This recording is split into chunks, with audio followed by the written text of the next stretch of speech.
Hey, comic book fans, welcome back to Comic Book Corner 2.0. And fans, you're back with me, Mike Spider Slayer, getting ready to do Comic Book Haul week number 180. That's right.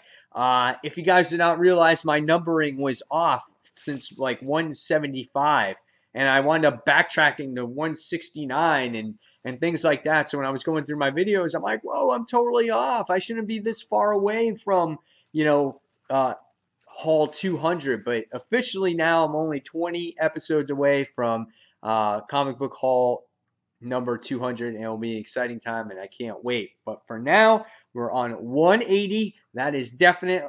Here is the bag. Plus, I have some other cool stuff to show you guys, so let's just jump right into it, okay? All right, bags coming out. Comics are surrounded in it. Bag is done. The traditional bag is on my couch just sitting there collecting dust now until I decide to throw it out. All right, here we go.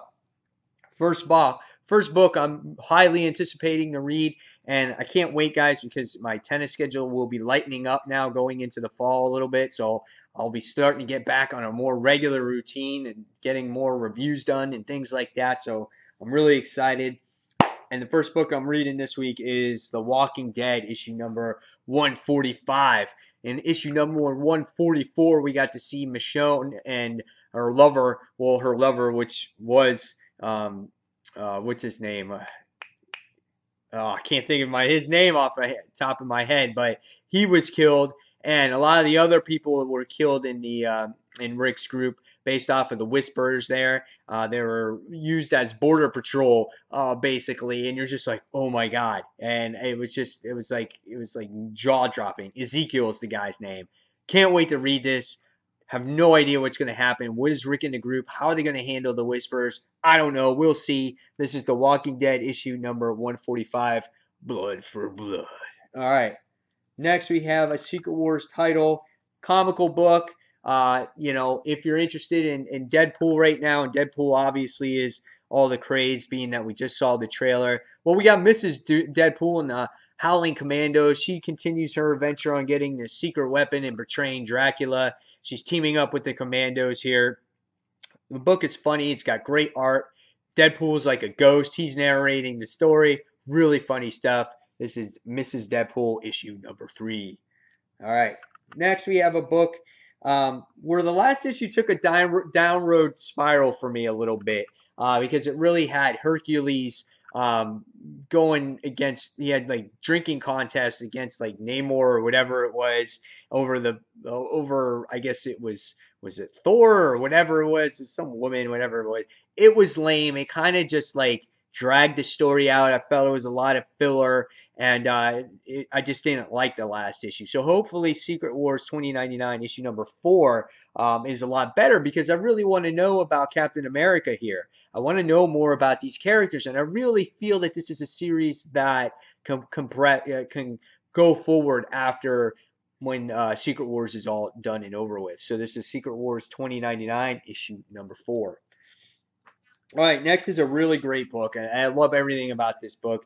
And we know that this is continuing going forward after Secret Wars and Battle World. And this is A-Force. This is A-Force number 3. Last issue, you got to see Jennifer Walters. She gets transported into a different dimension because every time you got to see the mystery hero that was in here, the cosmic being, I forgot her name, in here, they thought that bad things would happen, but I don't think that's the case here. And Jennifer Walters again stepped into this this weird wormhole or whatever it is and took her to a different place. So again, we'll see what happens with this. Great book, awesome art. I love this book. Can't wait to see where it goes. A-Force issue number 3. Next, this story's been going on for quite a while now. Has nothing to do with Battle War and Secret Wars, and this is the Amazing Spider-Man: The Spiral story, issue number 20.1, written by Jerry Conway. Solid story, phenomenal artwork, great coloring in this book. This is a book that, if you're a Spider-Man fan and you like the underground world, this is where it's at. This is what the story has to be about. You got the tarantula there. You just got these classic characters that you haven't seen. Black Cat's in this one. she's my favorite. I love her, so I'm happy to see her back in this book. She was in it a couple issues ago. So I can't wait to see where this book goes. We'll see what happens. This is the Amazing Spider-Man 20.1, the variant edition. Woo! All right. Next is a new #1 from DC Comics, and it's all about the bombshell babes of DC Comics. And there we go. So we got Bombshells issue #1. This just is a new world with the bombshell girls of the Marvel DC universe, and we get to see Wonder Woman and Supergirl in there, and Batgirl. So really interesting to see what this series is about. If you open up the artwork, just taking a brief look at it, this is what it looks like right here, and it's enjoyable artwork. I like the way the ladies look in here, these bombshell girls, and it kind of has that nostalgic feel. Just taking a brief look at it here, and so definitely worth the check out. I'm probably gonna definitely review this. I'm not sure if I'm gonna review it here or Comic Frontline, but I definitely want to review this to let you guys know how good this comic actually is. So this is DC Comics Bombshell issue #1. Next, we have a book that I'm still warming up to. I think when I read issues 41 and 42, I read them back to back because I fell behind and I was tired that day and I was falling asleep. I couldn't get into it. I know I said some things that kind of turned me off about the book, but I'm going to keep giving it a try. I got to read it when I'm awake and alert. And I was reading a lot of books. A lot of people are digging this run right now. This new team on Green Arrow kind of is very similar to Lemire's run on here, and we get to see Ollie dealing with his company and how he approved these like War of the World type of creatures, and now they're roaming the streets. So I'm interested to see how this goes. I like this cover. I like this overhead view. It's pretty neat to see Ollie being attacked by these creatures. So this is Green Arrow issue #43. All right, next is a book that I'm just having a lot of fun with, and this is Battle World Ghost Racers issue #3. Robbie Reyes is in this book. He's the ultimate Ghost Racer champion. He's been undefeated. He hasn't lost, and Arcade is willing to make him lose, and he's betting for Robbie Reyes to lose so he can make a fortune. It's against Doom's rules, but nobody knows, and if Arcade pulls it off, he basically is a rich man. But in the last issue, Robbie Reyes just disappeared in the middle of the race. Where'd he go? Well, I don't know. But this is an awesome, awesome series. I'm really having a lot of fun with it. The artwork is fun. And this is, again, Ghost Racers issue #3. All right, next is a series that it's okay. It has a decent amount of action. I'm not really vested too much into the story, but I do love looking at this book and seeing who gets the upper hand. It's always like it's like a chess match between Medusa and Black Bolt in this issue or in this series. In the last issue, you would think that Black Bolt got the advantage, but in Medusa, obviously it looks like put Black Bolt down. Is it a setup? Not sure. We'll see how it goes. If you want pretty artwork, this is definitely a book to definitely look at. Is Fing Fang Foom in the bottom of the ocean here. That's really badass. Again, it's just an awesome book to look at. This is what Medusa looks like. She's very pretty in the book, and just great colors in here. Absolutely outstanding. Like, look at the facial expressions. So just again, just the artwork alone is worth considering continuing to read this series. So this is Inhumans Attilian Rising, issue #3. All right, next we have another book that's been fun. Probably a lot of favorites for people that at least that I've been watching when it comes to YouTube videos, and that's the Planet Hulk series, and this is issue #3. We're learning that Doc Green in this series is really kind of a dickhead. It feels like he's setting Cap up, and I love the relationship between Cap and Devil Dinosaur in this book. And the book again has more phenomenal artwork in here. We get to see again Captain America was doing like these battles against the Hulks at the end of the last issue, and they gotta go against the Red Hulk, and great stuff. And you get to see cool flashbacks on what like Bucky was like back in that day and things like that. So I love this series. It's another great Civil War. My words all screwed up today, but great book. So definitely recommend this. This is Planet Hulk issue #3. All right, next we have the main book. I heard this one is a a very involved book this time around, and this is issue number 5 of 8 of Secret Wars. Secret Wars for me has been a great event. Truly enjoying every page of it. The story is very much in depth, and the action in the last issue was great, and the cliffhanger was even better. And now this time around, I guess you're going to find out more of what happened with Doctor Strange and Doctor Doom and things like that. So I heard it might take you a good 25 minutes to read this one because it's a heavy in-depth story, the way John Hickman likes to write. So be prepared when you read this one. So this is Secret Wars issue number 5. Next, we have another book that I had a great deal of enjoyment reading, and this was Lando, issue number 2. I read 1, and I had so much fun with this. The cool thing is he looks like he's in Emperor Palpatine's chair. He stole Emperor Palpatine's, like, leisure cruiser or whatever it was, and they have all the contents inside, and at the end of the last issue, you got to see the report saying that his ship was stolen, and Lando has no idea that it was his ship, and he always manages to get himself in hot water when you think he pulls something off. But the first issue of this was fun. I really enjoyed the story. The artwork's not my favorite, but the story was so good that I kind of overlooked the artwork that time around. So this is Lando issue 2. All right, next we have Star-Lord and Kitty Pryde issue 1. Issue 2. This book, I love like the comic book like magazine, old school paper print style that they got going on in here. The first issue was great. The interaction between Gambit and Kitty and Star-Lord and Kitty were awesome. Just love all the different elements of the Marvel Universe that we've seen over the past couple years mixed up in there. This was a great book. I can't wait to read issue 2, Star-Lord and Kitty Pryde. All right. Next, I'm a fan of this series. We're going on to issue number 3. This is Starfire.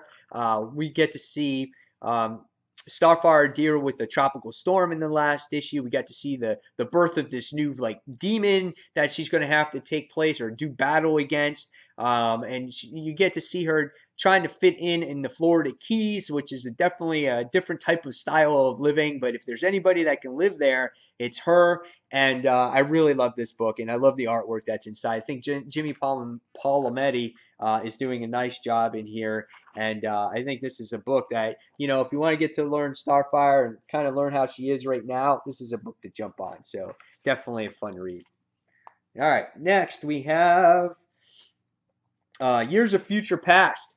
Last issue was very wordy for me, but it still had good story development where you found out that Kitty's daughter and what you think was Logan's son, well, they're actually brother and sister. So you found that out, and you think that they were going to hook up and save the mutant race. Well, it's a little changed now. And at the end of the last issue, you found out that there was more mutants being captive, but it looks like they're not on the good guys team. So what's going to happen going forward here? I don't know, but awesome. Pretty good series here. Can't wait to see how it turns out. I think we got one more issue left after this. So this is Years of Future Past, issue number 4. All right. Next, we have... Keep going. We got a big week here, guys. Batman, issue number 43. Was this Mr. Bloom, I think this guy's name was? We get to see the continuation of Batmech and his involvement in the Batman universe. We get to see this villain here. Last issue, we also get to see Bruce Wayne in there meeting up with James Gordon. And Batman didn't look quite the same, or Bruce didn't look the same. He's got the beard. Does he have like an amnesia? Is he just taking a break? And what's going on with him? So very interested to see what Batman issue number 43 has to offer to its readers. All right. Next, we have Action Comics Alien Nation.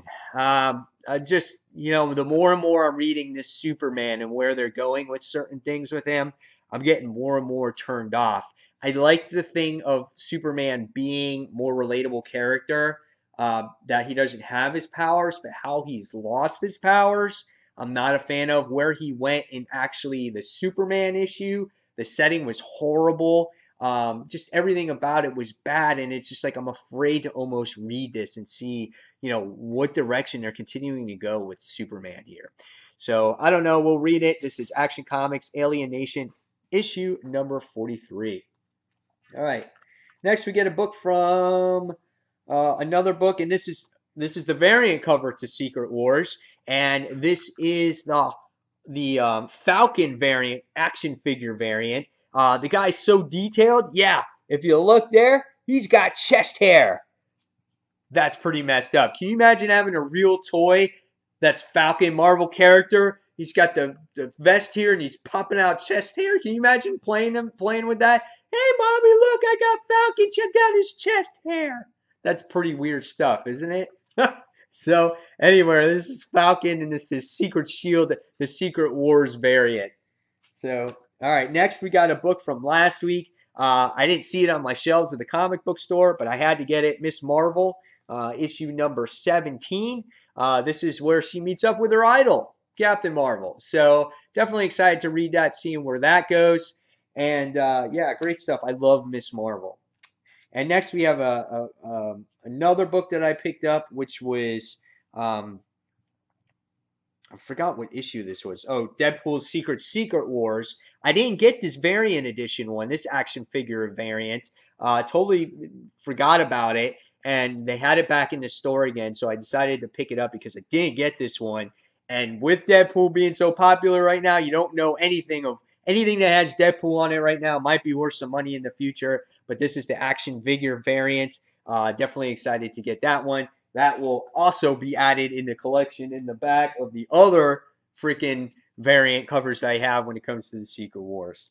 All right, next we got a DC book that I have been missing forever. I have every single issue of this series when it starts off with Kyle Rayner or right before. And this is Green Lantern issue number 63. This is where Parallax View part 1 of 2. This is where Hal Jordan as Parallax faces Kyle Rayner. And I have every single issue of this series except for this one. And I found it today. And I was like, hell yeah, I'm picking it up. And I paid $3.50 for it. So I was like, to complete the whole Kyle Rayner aspect of this series, I'm like, this is awesome. Now I still need a few issues before Kyle took over when it was Hal Jordan, but definitely I am happy to get this particular issue. Now, last but not least, I got the deal of the day for me, I thought. This set was $15. It consists of 21 issues, and I don't really read many of these types of titles, but for 15 bucks, I got Exo Man of War issues 1 through 21 again for $15. And then here you get to see issue number 21 on the back, and I was like, wow, that's really great. So it was 15 bucks, right? So here's the kicker. Every so often, obviously, I spend so much money at this comic book store, I earn store credit for every $8 I spend. So I have $24 in store credit. I use 16 of that. Got this for free, guys. That's the deal of the day right there. 21 issues. Retail cost $15. Mike Spider Slayer's cost $0. Just some store credit. So definitely looking forward to reading some of that Exo Man of War. I heard it's a decent series. Robert Venditti writes it. And I'm going to be doing kind of like a back issue series on it, just, you know, on the Comic Frontline as I read through it because I want to review it. Give some recognition to Valiant out there because I think they're doing a very good job at you know, resurrecting their company and really bringing it out there. So, but there you have it, guys. There's the haul. Hopefully you enjoyed episode number 180 of the haul, guys. In the comments below, tell me what comic books you bought this week, which ones you're most excited to read, which ones you're least excited to read. Tell me what you think of the books that I bought, which ones you think you're going to hate. Guys, leave me all those comments below. I love listening or writing back to you and reading them and things like that. And guys, as always, thank you for watching Comic Book Corner 2.0. Sorry for the 20-minute video, but there was a lot of shit I bought. So guys, I'll see you real soon. Take care. Bye.